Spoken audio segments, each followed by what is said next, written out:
Fuck you, and fuck all the white gays who stan you, bitch. Fuck you. You ain't deserve shit. Lover Ho. sold 2 million copies and I can't even breathe right now. we did that. Yes,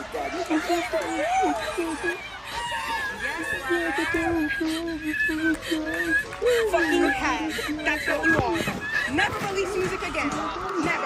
I don't want to hear your ass ever again. Thank God I ain't hear your acceptance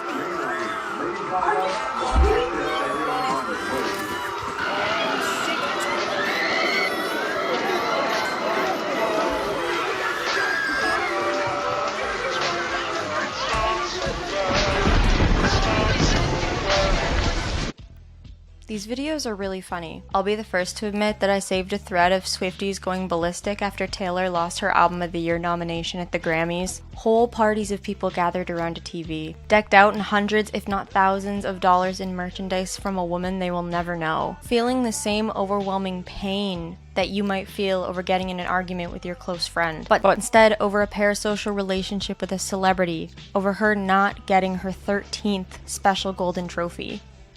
That's pretty funny. The outsider's perspective of it is pretty funny. From my years of essentially growing up running fan pages, it seems to me that there are levels of fandom, and each level looks down on the case next to them. Number 1, not a fan. Anyone who is a fan is kinda weird. You don't get it. Maybe this is how you feel about country music, so anyone even casually going to a Luke Bryan concert with a beer in hand is already outside of your understanding. Number 2, casual fan. You like it, but it's not that serious. And there are people who like it more. A lot more. Maybe you go to Taylor Swift's Eras tour, and you have fun, and you dance and sing along to the words. Taylor's cool, Taylor makes cool art, but there are people being taken out on stretchers before the show even starts. And that is just beyond you. The third level is the stan. The term was ripped from Eminem's 2002 song and music video of the same name. It follows an obsessed man as he writes increasingly disturbed letters to his celebrity idol before eventually losing his mind and driving him and his pregnant girlfriend off of a bridge. But obviously not everyone on Stan Twitter is dangerous. The term was just taken and used to mean someone who goes above and beyond normal admiration. In virtual spaces, Stan culture is insanely normalized, primarily because the internet gave fans the chance to congregate and indulge even more in the art, and even more in the brand, and even more in the person behind it. When you see an Ariana Grande stan page, they don't just love the marketed package. To them, there's a deeper sense of connection to the entire brand. And yes, I'm saying brand because none of you know Ariana personally. All her stories, tattoos, childhood, friends, family, boyfriend, everything matters and almost is as equally important as the art itself. And society outside of the internet is slowly becoming more accustomed to it. Concert venues are shifting the way they're organized and ran in order to accommodate fans who queue. VIP packages are no longer just for pre-drinking. They promise merchandise and meet and greets, and the spot to the stage as close to the artist as possible. Nevertheless, I've queued full days outside of venues with other stands and still been looked sideways by venue security who used to show up 10 minutes late to their favorite band's performances back in the 90s. And it's not to say that stands didn't exist before the internet, but the internet and social media has essentially pushed all artists to become something more than their art. When there's more to share, there's more to know, there's more to love, there's more to buy. It is an industry after all. But circling back to the Swiftie videos I played earlier, even stans have a limit, which is why the fourth cast exists. Celebrity worship syndrome is not clinically diagnosable by the DSM-5. It's technically not a syndrome. Regular stans usually don't let their obsession impact their lives negatively, whereas someone genuinely bawling over Taylor Swift losing a Grammy nomination has let their parasocial relationship with her come too close to where they keep their real ones. Unofficially, this is the "you have a problem" stage, observed over and over again until eventually given its own syndrome label, clearly in an attempt to identify this obsessiveness as something beyond regular mental health. It's been picked up on by multiple psychology platforms and professionals who have expanded on it, so while it is still unofficial, there is some truth to CWS. Although the syndrome is never usually specifically mentioned, it's obvious that the theories being called into question, like with the thread I mentioned saving earlier. These were purposefully put together and shared for others to watch and laugh at. And it's content like this that's usually shared by other stan pages, who, in the general public's eyes, are already viewed as the crazy ones. If you've ever used Twitter, you've seen it. The tweets with with tens of thousands of likes and retweets that say go outside, go touch grass. Being this intense is objectively unhealthy, both personally and socially. But this brings me to why I'm making this video in the first place. Because I'd like to propose that the forbidden fourth cast of fandom is not in fact a syndrome, but a symptom. It's easy to laugh at screenshots and videos of people being dramatic over things that we find minute. Pathetic even. There are certain things that society has allowed us to be emotional about in public, and celebrities are not one of those things. However, I think when we see these kind of things, we should stop and think how these people got there in the first place. I find a lot of people say mental health is important, and then only ever validate the most physically obvious or common symptoms, like anxiety, insomnia, depression. Those are things that we almost never see viral posts mocking. Because, thankfully in recent times, it's become common knowledge that these are symptoms tied to real debilitating mental health concerns. It makes me wonder why more people who claim to be mental health advocates don't immediately recognize that it's not really Taylor Swift these people are crying over. Or perhaps it is in the moment, but you don't get there without a springboard. I wish that this perspective was more understood, because maybe it would have led me to get help earlier than I did. Because I speak from experience as someone who at one point would have definitely been classified as suffering from CWS. I assume it was pretty obvious to the people close with me, but quite a few of my teenage years were spent muddled in obsession, denial that I even had a problem, and the fear to ever even speak about it. Until now. These aren't moments I'm proud of, and if I could go back and change it, I absolutely would. But I think it's pretty important to talk about in case anyone out there is struggling like I was. Mental health shouldn't be embarrassing. When I said in my Grimes iceberg that I was revisiting my first love, I really wasn't kidding. From 2017 to late 2020, I was unhealthily attached to and obsessed with Grimes. And I didn't actually realize how bad it was until I had my own Taylor Swift losing her Grammy nomination moment. I think it's pretty funny how I can still remember it vividly. May 7th, 2018, I'm 15 and I'm in the thick of running my Stan page Grimes Canada, just refreshing my phone to see if there were any new photos from the Met Gala. Until that point, I had put Grimes, Claire, as the other fans and I called her almost personally, in a glass box on a pedestal. She was perfect. My idol. Everything I wanted to be when I grew up. As pathetic as the words feel coming out of my mouth now, she genuinely did feel like a big sister to me. She was someone I looked up to in every aspect, and how I felt about her was desperately how I wanted people to feel about me. If you have BPD like I do, you'll probably nod and sigh when I tell you that she was my favorite person. An actual term I thought I made up years ago to describe the situation, only to get diagnosed a few months back and find out that the favorite person is a real psychological archetype. It's really hard to describe unless you've experienced it, but imagine reflecting all of your needs and self-worth onto another person, and relying on them to stay in this perfect box you put on them, lest your world be completely shattered. But I should have known even back then that Grimes was the last person who was gonna stay still. Very pointedly, her dating Elon Musk broke me for a time. Was I really upset about Grimes dating Elon Musk?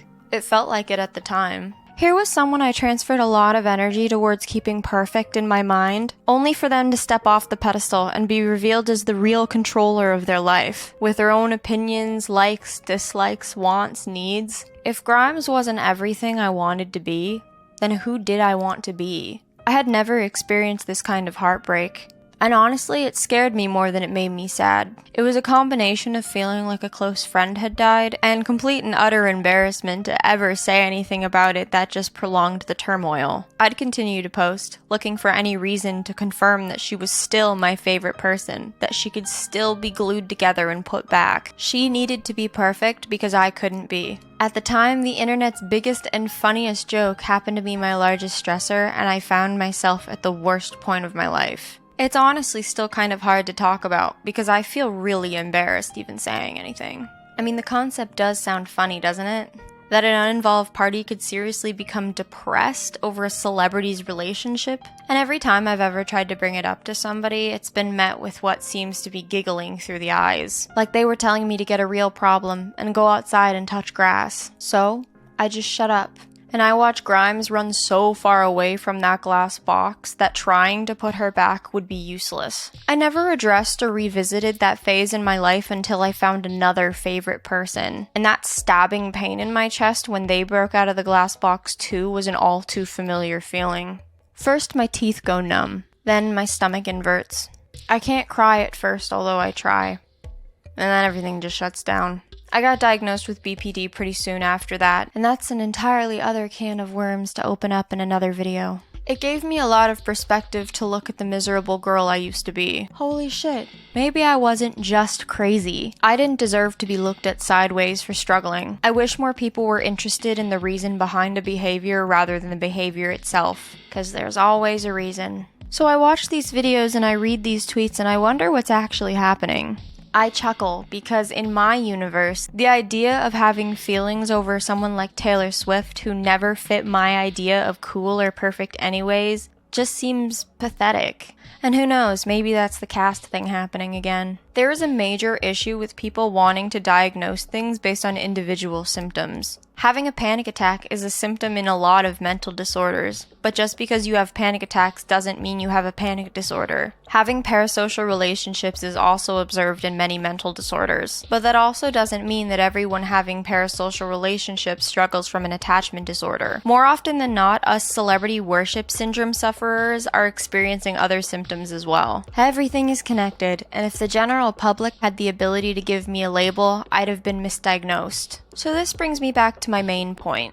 Is there some truth in CWS? Should it be okay to publicly shame and blast these people? Let me be clear that there is definitely a line between having a favorite person versus taking it too far. I knew 16-year-old me was not going to go crazy and drive a car off a bridge, but how are other people not going to see it that way? And it's true, how are we supposed to tell? I understand it's a hard pill to swallow, but not everyone with mental health issues deserves your consolation or understanding, especially when they choose to bring others down with them and refuse to acknowledge their behavior. I am so positive that there is a lot of people out there who felt like I did or still do, who just don't talk about it out of pure embarrassment. Some of who we follow as seemingly normal fan pages or casual fans. Even now I've moved out of that stage of my life, it does hurt when I tell someone and they laugh, even though I understand why, and might do the same if they told me they almost ended their life over a parasocial relationship with a celebrity, especially a celebrity I didn't like or who was considered weird. In the end, it does come down to our complete inability to understand other people's perspectives. What's a huge deal to you is nothing to someone else, and it's easy to be emotionally dismissive over something we don't view as important at all. And this doesn't just apply to the extremes. The caste thing is real. I don't understand being a casual Harry Styles fan as much as I understand someone who's a hardcore Harry Styles fan, because the whole concept of being a Harry Styles fan just doesn't appeal to me. So what's there to sympathize with? But I think my point is that we should talk about celebrity worship syndrome, and how now more than ever young people on the internet are struggling with mental health issues and manifesting it into celebrities. Back in the 80s, there was no option to go online and virtually talk to Madonna. The internet has allowed us to feel so much closer to these public figures, and with the more recent marriage of success in the music industry with more personal branding, it's not a surprise we're seeing more parasocial relationships happen. Fan culture provided people like me the opportunity to escape. There was a solid period of time I couldn't listen to Grimes' music. They sounded like perfectly re-recorded versions of songs I used to love by some kind of Grimes replacement. Not her. I couldn't eat or sleep or go to school or find a reason to continue doing anything, because my escape turned into exactly what I was escaping from. But I felt like I couldn't talk about it. Everyone had problems, but I had a stupid problem. A problem that seemingly only I could have. Revisiting all of those crazy events in Grimes' career was actually kind of refreshing. There was a time I was in a pit so deep I didn't think I could crawl out of it. But now I can make hours and hours of that Grimes iceberg content without ever feeling that stabbing sensation in my chest. And if there's anyone listening out there who feels the same, let what I'm saying be hope for the future. You're not crazy. You just might need some help. Everyone's struggles manifest themselves in different ways. This is just how we do it. This being said, I know that it's really easy to find an explanation to your behavior that makes sense to you so you can continue doing it. An explanation is not a reason, and nothing gives even anyone who's struggling the right to place all of that weight onto another person. Yes, even a celebrity. I guess sorry for taking what were supposed to be lighthearted jokes and turning them into a mental health think piece. I do actually think that some people deserve to be made fun of. People who take it too far, publicize, spread their misery, drag others down with them. With that said, I think we should be more open to having a conversation about what lies underneath stan culture, and what all of it has meant for recognizing mental health concerns. The entertainment industry was designed for people to fall and escape into. Oftentimes, fandoms attract people who are seeking stability and community in their life. Some can find that and live comfortably, but others would fall in too deep. An issue arises when that stability and community becomes the only thing that this person has. We can't control other people, or life, or what happens at all. So eventually, when the glass box shatters, and it always shatters, the foundation literally gets ripped from under your feet. So I don't know exactly what I'm trying to say here. It's kind of a complicated situation, but it depends on the case. I guess if you see something like that, I ask you not to immediately dogpile them. But I guess asking the internet not to be mean is kind of like asking these candles not to melt. I'm not asking you to go be friends with the crazy Swifties, but I am trying to get you to understand why they might be crazy Swifties.